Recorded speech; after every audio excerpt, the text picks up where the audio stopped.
মা, ও মা, আমাকে কিছু খেতে দাও না। আমার যে খুব খিদে পেয়েছে। সেই সকাল থেকে না খেয়ে আছি। আমি যে আর খালি পেটে থাকতে পারছি না মা। মারে, আমি তোকে কোথা থেকে খাবার দেব বল? আমার কাছে যে কোনো টাকা নেই। আমাকে তুই ক্ষমা করে দে মা। এখন আমি কি করব? আচ্ছা মা টিয়া, তুই একটু অপেক্ষা কর। আমি দেখি বাঘিনী মামির কাছে গিয়ে কোনো সাহায্য পাই কিনা। এই বলে শিফা শিয়ালিনী সেখান থেকে চলে যায়।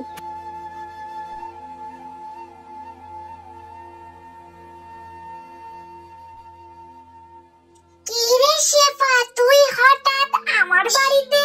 কি মনে করে? বাঘিনী মামি, আপনি তো জানেন আমার স্বামী মারা যাবার পর লোকের বাড়িতে কাজ করে মেয়েটাকে নিয়ে কোনোভাবে দিন কাটাচ্ছি। আজ দুদিন হলো ঘরে কোনো খাবার নেই। তাই আপনি যদি আমাকে কিছু টাকা ধার দিতেন তাহলে আমার খুব উপকার হতো গো। আরে এই শেফা, তুই কি বলিস? তোর ঘরে খাবার নেই তো আমি কি করব? আমি তোকে কোনো টাকা ধার দিতে পারবো না। দয়া করুন বাঘিনী মামি, একটু দয়া করুন। আরে তোরা হলি গরিব ছোট লোক, তোকে দয়া করলে পরে তুই টাকা শোধ করতে পারবি না। তাই আমি তোকে কোনো টাকা ধার দিতে পারবো না। চলে যা বলছি, এখান থেকে চলে যা।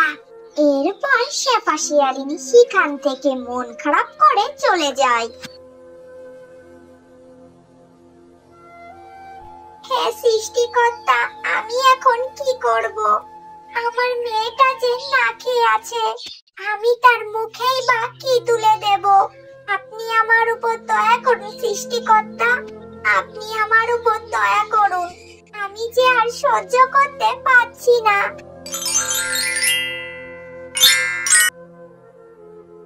কি হয়েছে শেফা শিয়ালিনী? তুমি এইভাবে কান্নাকাটি করছো কেন? আমাকে বলো তোমার কি হয়েছে?